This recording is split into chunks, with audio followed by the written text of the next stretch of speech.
Leçon 1. Tu me la prêtes, ta voiture? Village du sud de la France, dans la rue.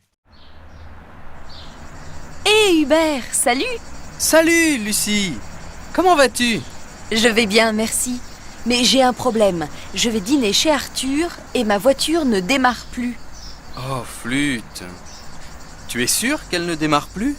Absolument sûr. Je suis archi déçue de cette voiture. Figure-toi qu'en 6 mois, j'ai eu 10 pannes. Plus d'une par mois? Pas possible. Je rigole, mais c'est dur pour une voiture si neuve. Bah oui, je n'en peux plus. Tu as bien mis du carburant cette fois-ci. Oui, vas-y, ris si tu veux, mais je ne suis pas si stupide. Ah, et puis zut, tant pis si tu refuses, mais... Ah, nous y voici. Message reçu. Alors c'est oui? Allez, ne fais pas l'égoïste. Tu me la prêtes, ta voiture?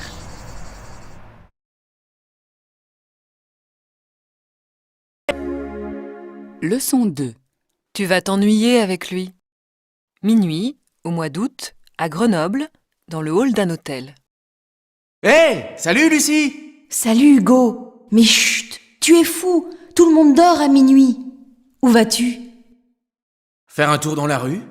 J'adore me promener la nuit. Et toi? Pourquoi es-tu descendu? Parce que j'aime la nuit, c'est tout? C'est tout? Tu es sûr? Oui, je suis sûre. Pourquoi? Je te trouve plutôt triste. Allez, viens, on sort une minute. Tu as vu tous ces nuages? La pluie arrive, c'est sûr. On n'a pas eu beaucoup de pluie depuis le début du mois d'août. Pourquoi tu es si triste, Lucie? Tu n'aimes pas ces vacances? Hugo, c'est trop dur. Luc ne me parle plus depuis 8 jours. Tu sais, c'est un vrai ours des montagnes, ce Luc. Tu vas t'ennuyer avec lui.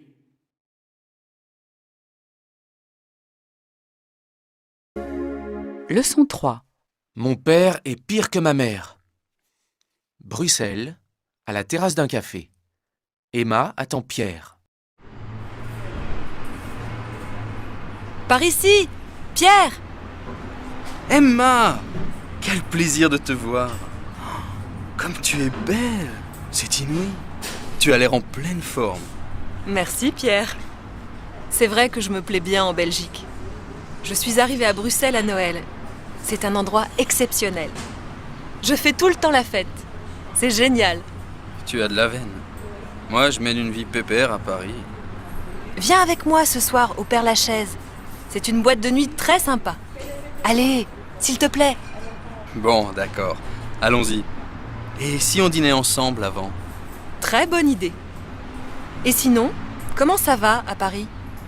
Eh bien, tes frères vont très bien, mais ton père est vraiment inquiet à ton sujet. Tu n'as pas donné de nouvelles depuis plus d'une semaine. Téléphone-lui. Ah non, oublie mon père. Il est pire que ma mère.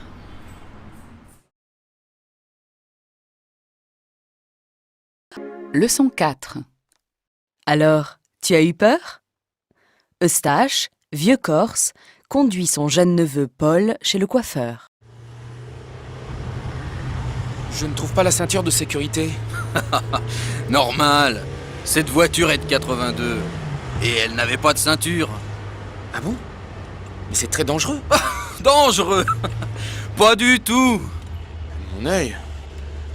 À quelle heure est le rendez-vous chez le coiffeur? À 13h. Ne t'inquiète pas, c'est tout à côté. Profite des paysages.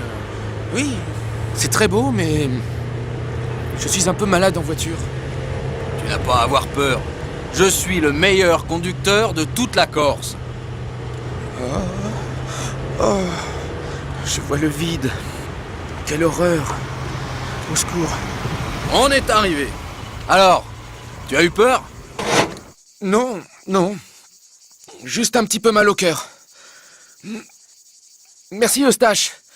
Mais je ne veux pas te retenir. Je rentrerai seul.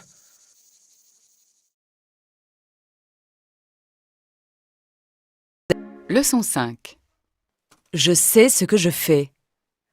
Eugénie et Étienne sont 2 vieux amis. Étienne invite Eugénie à dîner le soir de Noël.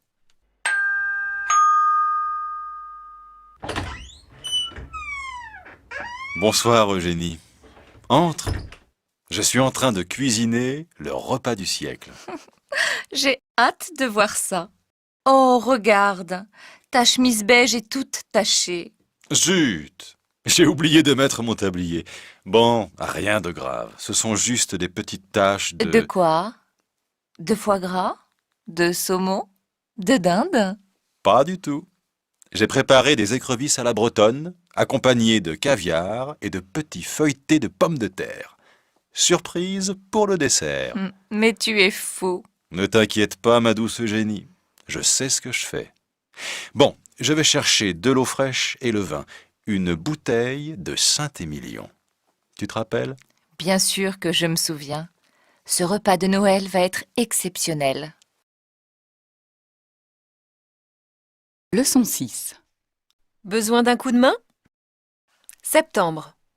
Au départ d'une randonnée dans les écrins. Il est 5 heures du matin. Bien. Tout le monde a bien compris les instructions? Chacun a son matériel? Oui, tout va bien. On est fin prêt. Impeccable.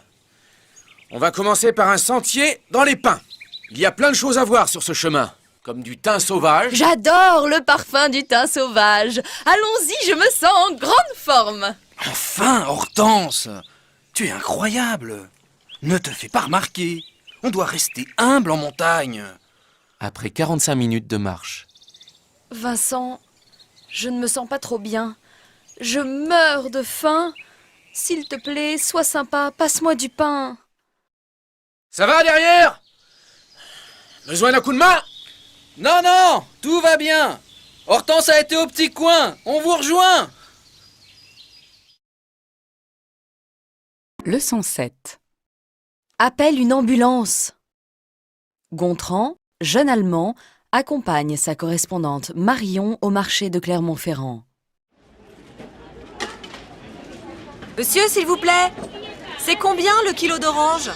C'est 1,70 €, mon enfant. Vous voulez combien de kilos? 1 kilo? C'est bien suffisant. Je vais prendre aussi un melon et une demi-livre de framboises. Excellent choix. Tenez, elles sont bien emballées. Je peux les manger maintenant? Je suis fan de framboises. Elles sont tellement tentantes. Tu as raison. Mangeons-les sans plus attendre. Que c'est bon. Mais, attends Marion. Il y a des petites bêtes étranges dans le sac. Ah non, attention, c'est plein de charançons. Bravo pour ton sens de l'observation, Gontran. Manger ces insectes peut rendre extrêmement malade. Trop tard. Appelle une ambulance. Leçon 8. Montpellier, Perpignan ou Saint-Cyprien? 3 amis préparent un voyage d'été dans le Languedoc-Roussillon. Je viens d'acheter un guide de la région du Languedoc-Roussillon. Regardez. Vous sentez? C'est le parfum des vacances, non? Effectivement. Regardons la carte. Je propose qu'on plante la tente à Montpellier. Mon oncle m'a parlé de la plus ancienne faculté de médecine dans cette ville. Oh non, pas Montpellier. Trop grand. Et puis l'ambiance dans les campings de ville, non merci. Je préfère qu'on s'installe tout près de la mer. À Saint-Cyprien, par exemple. Eh bien moi, je propose Perpignan. Ce n'est pas loin de la mer et en plus, c'est une ville intéressante. Qu'en pensez-vous? Bien, quand partons-nous? Léon et moi avons posé nos vacances du 20 au 30 septembre. Oh non! Je n'ai qu'une semaine impossible en septembre et ça tombe en plein dedans. Leçon 9. Le coupable, c'est le beau-père du boucher. Dans un bus parisien, à l'heure de pointe. Impossible d'avoir une place assise dans ces bus bondés. C'est vraiment le bagne, surtout après une journée de boulot. À ce propos, ton job d'ouvreuse de cinéma, ça te plaît toujours? Plus beaucoup. C'est épuisant et ça rapporte peu. En plus, je suis payée au pourboire. Et les gens ne sont pas généreux? Bof, les places sont déjà si chères, alors les gens ne donnent pas beaucoup. Parfois, pas du tout. Et puis, il y a plein de clients impolis. Ah bon? Aujourd'hui, par exemple, j'ai trouvé une place dans l'obscurité à un petit snob. Et pour tout remerciement, il m'a marché sur les pieds. Tu parles d'un pourboire? Mais alors, qu'est-ce que tu as fait? Je me suis penchée vers lui et je lui ai dit « Hep, j'ai un scoop pour vous. Le coupable, c'est le beau-père du boucher. » Leçon 10. Il n'y a bien que les pauvres qui savent donner. Dans une gare de banlieue, Victor, un vagabond, fait l'aumône. Eh, mon bon monsieur, vous avez bien une petite pièce pour un brave vagabond? Eh bien, voyons voir. Ah, mais c'est invraisemblable. Je ne trouve plus mon portefeuille. Mais voyez, la poche de mon blouson est vide. C'est bien ma veine. Ah, je suis bien embêté maintenant. J'ai un train de banlieue à 9h et je n'ai pas de billet. Comment vais-je trouver 2 €? Un ouvre-boîte, du tabac, un vieux bout de bougie. Ah, voici vos 2 €. Non, je ne veux pas abuser de votre amabilité. Si, prenez, c'est de bon cœur. Alors, j'accepte bien volontiers. Merci beaucoup. En définitive, le proverbe dit bien la vérité. Il n'y a que les pauvres qui savent donner.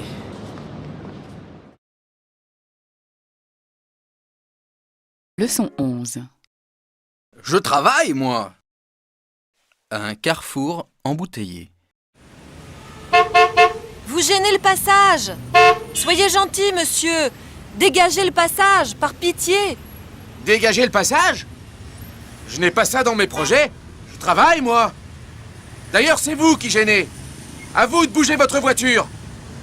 Je n'en crois ni mes yeux, ni mes oreilles. Je suis attendue pour déjeuner, et je suis déjà en retard. J'enrage. C'est bien dommage. Bon, allez, d'accord. Je suis prêt à vous arranger. Mais venez m'aider à décharger ces cajots. Et plus vite que ça. Oh! Espèce de goujat! Grossier personnage! Des injures à présent. Jusque-là, je suis resté gentil. Mais plus question que je m'en aille. Voyez-vous, s'il le faut, j'ai de quoi patienter toute la journée avec mon journal. Leçon 12. Notre budget est trop juste. Dans une station balnéaire. Pour John et Janine, c'est la fin des vacances. Pour fêter dans la joie la fin de notre séjour, je suggère qu'on déjeune au jardin magique. John, le jardin magique, c'est pour les privilégiés de la jet set, pas pour des gens comme nous. Encore une idée de génie. Ne joue pas les rabat-joie. Mais tu as raison, notre budget est trop juste. Ah, j'ai une autre idée. Allons investir notre argent au jeu. Imagine un peu, quelques pièces dans l'un de ces jackpots, et à nous le jardin magique. Le jackpot et tous ces jeux d'argent, c'est bon pour les jobards. Et puis, rappelle-toi cette prodigieuse partie de blackjack. Tu as bien failli perdre ta chemise et même ton jean. Que tu es désobligeante. Eh bien, adieu, jardin magique, et bonjour à toi, triste jambon beurre.